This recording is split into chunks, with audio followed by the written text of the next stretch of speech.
Sejam bem-vindos ao Odontoflix. Nós somos os alunos do primeiro período do curso de odontologia da Universidade Estadual da Paraíba e vamos contar um pouquinho da história da odontologia no estado paraibano, abordando algumas datas importantes vistas nessa linha do tempo que foram essenciais para a consolidação dessa profissão atualmente no estado. A seguir, ficaremos com o documentário. Dá o play. A princípio, não há registro das primeiras práticas da ocorrência da profissão odontológica no estado paraibano, mas como ilustram as imagens abaixo, consistiam numa prática bastante rudimentar, em sua maior parte baseada nas extrações dentárias. Sabe-se que, durante muito tempo, os responsáveis pelo cuidado da saúde bucal da população paraibana eram em sua maioria barbeiros e sangradores. Os procedimentos realizados eram feitos de maneira rudimentar, com a utilização de um instrumental inadequado ou até mesmo improvisado, como os próprios aparatos de cortar cabelo e barbear. Sem falar que não se utilizavam de anestesias nessa época, sendo tais procedimentos feitos a cru, de maneira impiedosa e bastante dolorosa, como ilustrado abaixo. Além disso, vale destacar a falta de higiene que não existia durante tais práticas e no ambiente em si, sendo todos esses fatores responsáveis pela grande frequência de hemorragias, infecções e, nos piores casos, a morte. É somente a partir do século XIX que surgem os primeiros registros das atividades odontológicas na Paraíba. Entre esses registros, vale destacar a chegada do dentista francês Lourenço Lacaze, em 1859, odontólogo de grande importância no atendimento da população mais pobre da capital, conhecido pelas suas grandes habilidades, além de utilizar técnicas diferentes, como a hipnose. Também vale ressaltar o dentista que sucedeu Lacaze, Nicolau Paleta, odontólogo de maior atuação durante o Império e famoso por suas técnicas e habilidades. No ano de 1923, surgiu na cidade de João Pessoa a Associação Paraibana de Cirurgiões Dentistas, cujo objetivo era representar a classe odontológica e, ao mesmo tempo, prestar serviço à coletividade paraibana. Com apenas 6 profissionais como membros, houve a primeira reunião no dia 19 de agosto de 1923, no mesmo instante em que foram lançados os fundamentos dessa associação. De início, foi proposta uma direção provisória, a qual teve como presidente o Dr. Gêncio de Lima, mas após alguns dias, através da votação dos estatutos, surgiu uma direção definitiva. A reunião para a eleição aconteceu no dia 1 de setembro de 1923, no consultório do Dr. José de Melo Lula, já que a associação não tinha sede própria. Sendo assim, o presidente da organização, Gêncio de Lima, convidou os outros membros a ocuparem os cargos. Dessa forma, José de Melo Lula foi nomeado vice-diretor, Francisco Ramalho tornou-se o primeiro secretário, Maria Fausta de Queiroz a segunda secretária, Álvaro de Souza Lemos o tesoureiro, Luiz Gonzaga Buriti o orador e, por fim, Alfredo de Sá o bibliotecário. Um dos acontecimentos de maior significação foi a instalação da Sociedade de Assistência Dentária Infantil em 1924. O Teatro Santa Rosa abrigou uma verdadeira multidão que representava a alegria da população paraibana pela conquista de uma obra de grande alcance social e humanitário. O festival foi uma demonstração pública da solidariedade da população da capital à iniciativa da Associação Paraibana de Cirurgiões Dentistas, que não media esforços para que a fundação se tornasse um instrumento útil à coletividade paraibana. No estado da Paraíba, existia uma revista que era considerada de maior circulação desde o litoral até o Alto Sertão do estado, chamado Era Nova. Quando a classe de dentistas da Paraíba falou sobre a instalação da assistência dentária infantil, a revista Era Nova publicou em suas páginas um editorial em apoio à obra idealizada pelos cirurgiões dentistas de nossa capital, destacando sua importância moral e social. A imagem publicada na revista mostra a mesa de cerimônia realizada no Teatro Santa Rosa em 1924, no festival que comemorava a instalação da Sociedade de Assistência Dentária Infantil, conquista de grande alcance social e humanitário, como demonstra na imagem. Devido ao crescente número de crianças que precisavam de atendimento odontológico, a Associação Paraibana de Cirurgiões Dentistas, com a aprovação unânime em uma assembleia realizada no ano de 1948, adquiriu mais um gabinete dentário completo, instalado em um dos bairros da capital, chamado de Ambulatório Dr. Francisco Ramalho. Esse acontecimento ocorreu devido a uma ampla divulgação da imprensa conterrânea numa homenagem especial de 25 anos da associação, publicada na Revista Odontológica da Paraíba.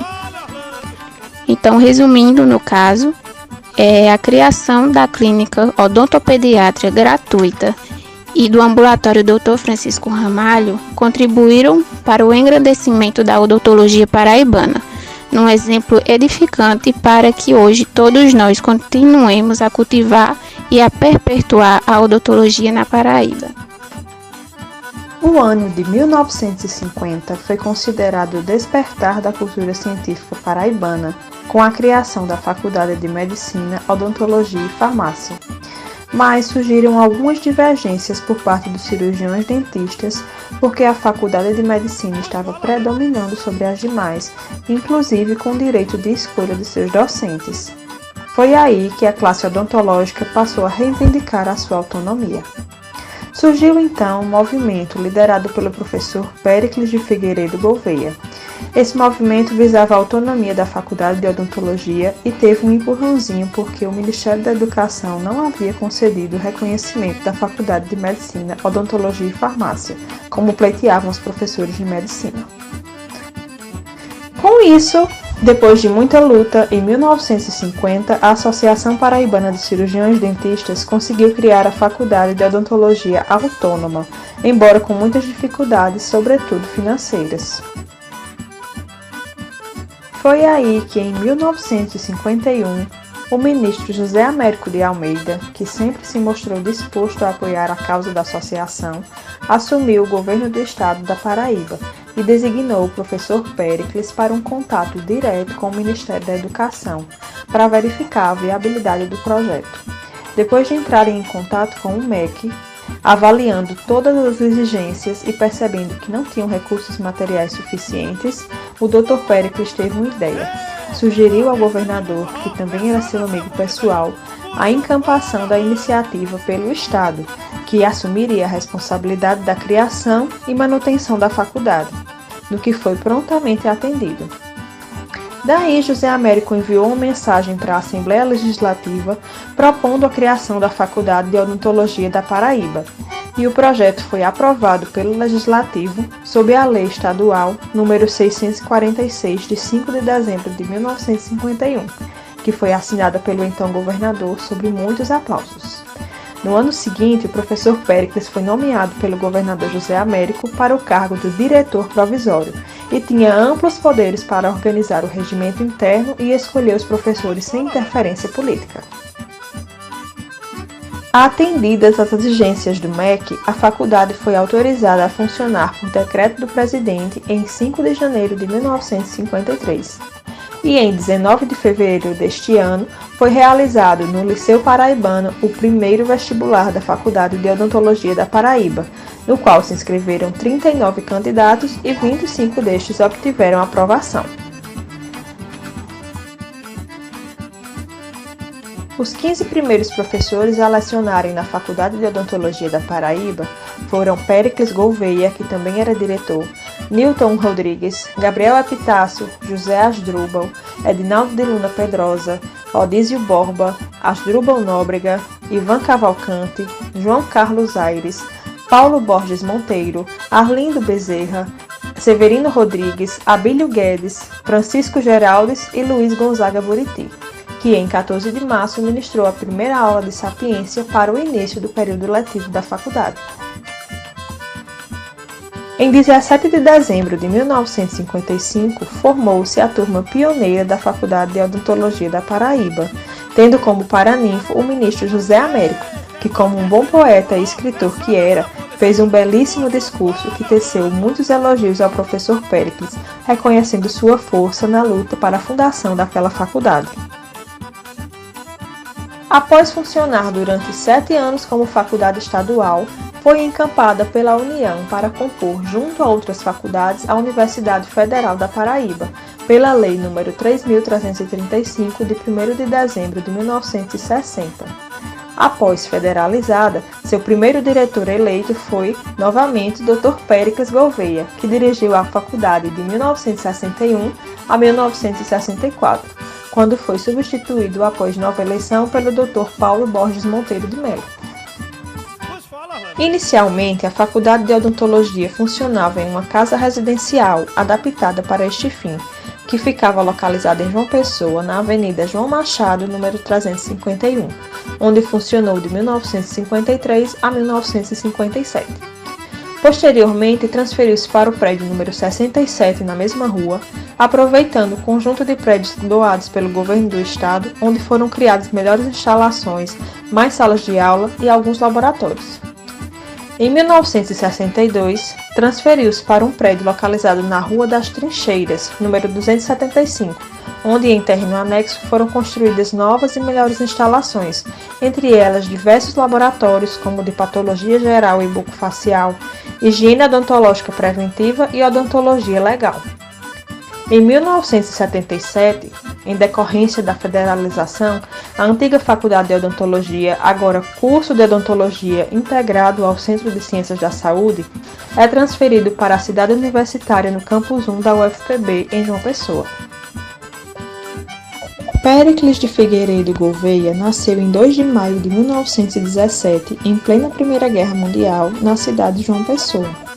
Aos 21 anos, foi graduado cirurgião dentista em 1938 pela Faculdade de Odontologia de Recife, que era anexada à Faculdade de Medicina do Recife. Este jovem cirurgião dentista foi o primeiro a ser registrado no Conselho Regional de Odontologia da Paraíba e foi patrono da cadeira número 16 da Academia Paraibana de Odontologia. Quem teve a honra de conhecê-lo o descrevia como um homem determinado, estudioso, de caráter íntegro, modesto, porém de grandes ideias, e buscava concretizar como articulador nato, com firmeza e determinação, as causas que abraçava. Lutou bravamente pela criação da Faculdade de Odontologia da Paraíba. Ao finalmente conseguir e levar aos companheiros de luta a notícia da criação da faculdade, falou a seguinte frase que representou sua trajetória: "Um ideal consome uma vida, mas dura uma eternidade." Além de fundador, foi o primeiro diretor da Faculdade de Odontologia da Paraíba, com gestões no período de 1951 a 1964.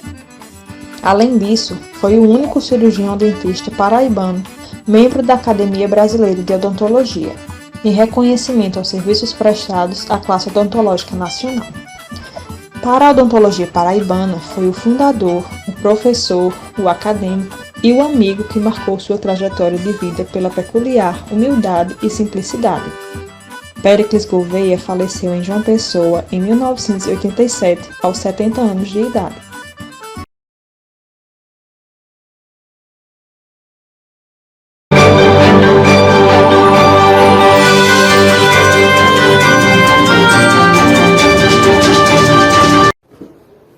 Olá, sejam bem-vindos ao Odontoflix Roda Viva. A entrevistada de hoje é Maria Carmeli, odontóloga formada pela Universidade Federal da Paraíba e mestre e doutora em odontologia pela USP. Ela é atualmente professora da UFPB e também presidenta da Academia Paraibana de Odontologia.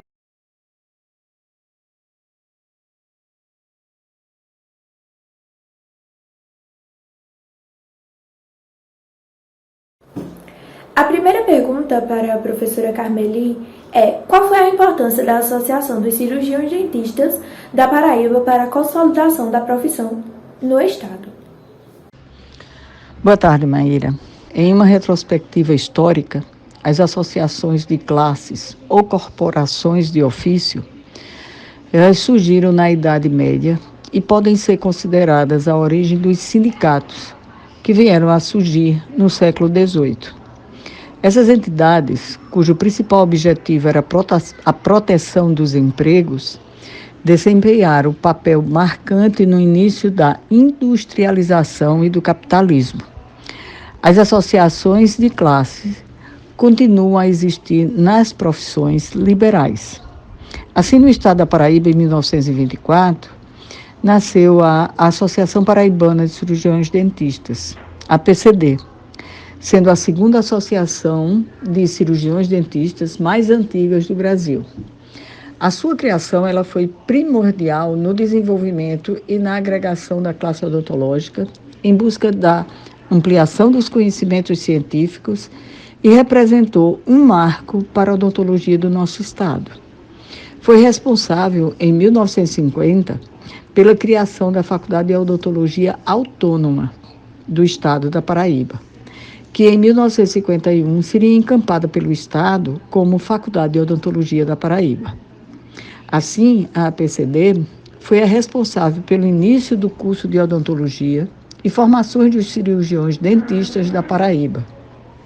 Antes, só existiam cursos de odontologia nos estados da Bahia, Rio de Janeiro e Pernambuco, que recebiam alunos que tinham condições financeiras para estudarem. A APCD foi, durante muitos anos, a única promotora de eventos nacionais e internacionais, como cursos, congressos, jornadas, encontros. Editou também a primeira revista científica voltada para a odontologia e muito fez para e pelo crescimento da profissão no nosso estado. Posteriormente, sob protesto de alguns profissionais, por volta dos anos de 2004 e 2005, perdeu a sigla APCD e passou, com algumas modificações regimentais, a se denominar ABOPB. Tais modificações permitiram o reconhecimento nacional dos cursos de pós-graduação lato sensu para a formação de especialistas. Ficou a saudade de um local de encontros científicos e de congraçamento social. Hoje a odontologia paraibana tem na antiga APCD o exemplo de uma associação de classe que exerceu plenamente um papel para o desenvolvimento e crescimento da odontologia paraibana. Esse caminho foi trilhado com idealismo na busca do aprimoramento científico dos nossos profissionais. Perdeu-se o caráter associativo, porém toda a caminhada da APCD consolidou e agregou os profissionais da odontologia no fomento, no intercâmbio profissional e na busca do crescimento científico dos cirurgiões dentistas da Paraíba. Continua a nossa saudade. A segunda pergunta é: quais foram as principais dificuldades enfrentadas pelos primeiros profissionais da odontologia no estado da Paraíba? Como toda profissão, independentemente do tempo cronológico, seja no início da carreira profissional ou no decorrer dela, as dificuldades parecem ser as mesmas. O questionamento no início de uma profissão traz dúvidas e incertezas. Será que antigamente era mais fácil? O número de profissionais seguramente era menor. Ou era a odontologia reservada a uma pequena parcela privilegiada da população? Antigamente, as dificuldades eram maiores em termos de desenvolvimento científico e tecnológico. Não tínhamos muito daquilo que temos hoje, nem em tecnologia, nem em materiais que são usados hoje. Não existiam tantas faculdades de odontologia, porém a realidade do passado, em diferentes escalas, tem sua continuidade no hoje. Termina-se o curso e os caminhos são ainda a clínica privada ou o trabalho em instituições ou empregos federais, estaduais, municipais ou em ambos. Revendo os tempos passados, os atuais, avaliando-se as diversas etapas da formação, conclui-se que a odontologia é um curso caro, que demanda tempo e estabilização profissional. Óbvio que existem exceções, como heranças profissionais, independência financeira, familiares, entre outras. Nos nossos dias, hoje, o SUS absorve grande parte dos odontólogos, a maioria aprovada em concursos públicos. Assim como no passado, as indicações políticas ainda desempenham um importante papel nos serviços públicos de atenção à saúde, principalmente nos pequenos municípios. Aqui também vale uma ressalva que nós tivemos, há alguns anos atrás, o programa de Brasil Sorridente e que hoje também nós temos os ICOs. Lembrar também que no ontem não existiam cursos de pós-graduação laço ou estrito sensu, nem o desenvolvimento científico e tecnológico da realidade do hoje, que é mais exigente e seletivo. Os equipamentos e materiais existentes na época são até difíceis de se descrever. Não saberia dizer das dificuldades do passado, mas certamente, em modelos diferentes, elas são semelhantes. As crises enfrentadas antigamente no nosso país ou no mundo modificaram o horizonte profissional, trabalho e emprego, mas também mostraram outros caminhos. A esperança esteve presente ontem e deve estar presente hoje, na meta de cada profissional, para vencer essas adversidades, pois um dia há de passar. A terceira pergunta é: como a senhora definiria a saúde pública enfrentada pelos pioneiros da odontologia na Paraíba, sobretudo devido à não existência de um sistema único de saúde, com princípios de universalidade, equidade e integralidade?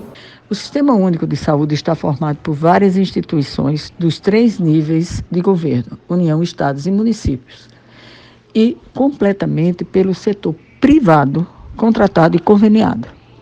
O setor privado, quando contratado pelo SUS, atua com as mesmas normas do serviço público. Há de se voltar um pouco na história da saúde pública do nosso país para explicar a presença da odontologia nos serviços públicos de assistência.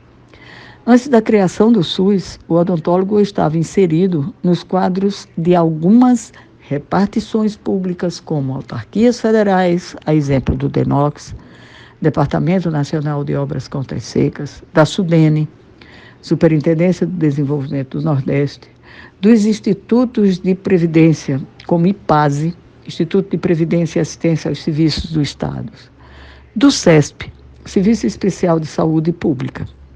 Em 1966, houve a unificação de todos os institutos de previdência com a criação do INPS, Instituto Nacional de Previdência Social. E em 1974, o INPS foi substituído pelo INAMPS, Instituto Nacional de Assistência Médica da Previdência Social, onde 54% da população era atendida. Dessa forma, o acesso gratuito aos serviços de saúde não era universal. O atendimento gratuito se dava em alguns hospitais estatais, universitários, em instituições filantrópicas ou nos postos e hospitais de institutos de previdência para seus associados. Com a universalidade, o indivíduo passa a ter direito a acesso a todos os serviços públicos de saúde. Assim, aqueles contratados pelo poder público. Anteriormente, apenas os contribuintes da Previdência Social tinham direito ao atendimento. A equidade e o desdobramento da ideia de universalidade, assegurando que a disponibilidade dos serviços de saúde considera as diferenças entre os diversos grupos e indivíduos. Diversos grupos e de indivíduos. Dessa maneira, ela consiste em agregar ações e serviços de todos os níveis, de acordo com a complexibilidade de cada caso requeira. E afirma que todo cidadão é igual perante o SUS e será atendido conforme suas necessidades. De acordo com os princípios da integralidade, fica reconhecido que cada pessoa é um todo indivisível e integrante de uma comunidade, e que as ações de promoção, proteção e recuperação da saúde formam também um todo indivisível e não podem ser compartimentalizadas. Ficou estabelecido assim que as universidades prestadoras de serviço em seus diversos graus de complexibilidade configuram um sistema capaz de prestar assistência integral. Dentre as diretrizes e os princípios do SUS, no âmbito da odontologia, torna-se fundamental refletir sobre como operacionalizar a integralidade, a universalidade aos serviços e a equidade da assistência prestada pelos cirurgiões dentistas. Não podemos também esquecer do programa que existiu há alguns anos atrás, chamado Brasil Sorridente, e que depois também deu origem a outros trabalhos, inclusive os céus. A quarta pergunta é: quais foram os primeiros procedimentos e técnicas utilizados na gênese da odontologia na Paraíba? A odontologia só passou efetivamente reconhecida a partir da Lei 5.081, de 24 de agosto de 1966. A odontologia era pautada basicamente pela odontologia clínica, restrita a obturações, não eram restaurações, eram obturações, as mutiladoras, isodontia, e a protética, prótese total e removível, bem como a cirurgia. O dentista da época fazia praticamente de tudo dentro do consultório. Não existiam as especialidades odontológicas que foram criadas posteriormente. Hoje, há uma imensa distância entre a odontologia passada e a atual, que conta com 23 especialidades reconhecidas pelo CFO. Não se deve esquecer que o desenvolvimento tecnológico, novos materiais e técnicas permitiram que a odontologia alcançasse o nível de excelência dos dias atuais. A odontologia brasileira, ela é representada e conceituada não só no Brasil, mas no exterior. A quinta pergunta é: em 1924, quando surgiu a Associação Paraibana de Cirurgiões Dentistas, só havia uma mulher ocupando o cargo na direção, tendo em vista que nesse período os homens, indubitavelmente, eram mais prestigiados no mercado de trabalho e, infelizmente, em todos os aspectos. Hoje, em 2021, como a senhora se sente em ocupar um cargo tão importante e ter obtido êxito em sua carreira profissional? A senhora sofreu algum tipo de preconceito por ser mulher? Em 1924, quando surgiu a APCD, só havia uma mulher ocupando o cargo na direção, tendo em vista que nesse período os homens, indubitavelmente, eram mais prestigiados no mercado de trabalho e, infelizmente, em todos os aspectos. Hoje, em 1921, como a senhora se sente em ocupar um cargo tão importante e ter obtido êxito em sua carreira profissional? A senhora sofreu algum tipo de preconceito por ser mulher? Resposta: mesmo no ambiente da época dos anos de 1924, a odontologia, assim como outras profissões, era quase que exclusivamente exercida pelos homens. Eles eram maioria em todos os cargos da sociedade, seja na política, nas profissões liberais, no empresariado, entre outras. E isto se reflete, com certeza, até os nossos dias. Mas nós estamos vencendo esse preconceito. Há publicações que citam a necessidade da força para se realizarem alguns procedimentos odontológicos e que as mulheres não teriam condições físicas para enfrentar tal profissão. As mulheres eram raras nesse mistério. Ainda bem que elas desbravaram e continuam a exercer essa nova profissão e hoje são maioria nas universidades. O êxito de qualquer pessoa está diretamente ligado a gostar do que faz, se identificar com a profissão, ter coragem de enfrentar os desafios e focar nos seus objetivos. Não desistir na primeira tentativa e buscar sua realização pessoal. A odontologia é uma profissão que demanda tempo, até que se tenha uma recompensa profissional e monetária. Eu, particularmente, nunca sofri nenhum preconceito por ser mulher. Considero que a qualificação profissional é a base para que se possa desbravar os caminhos e ocupar o espaço que lhe é devido. Adicionalmente, a necessidade de se ter firmeza e embasamento em suas posições e opiniões, sejam elas quais forem.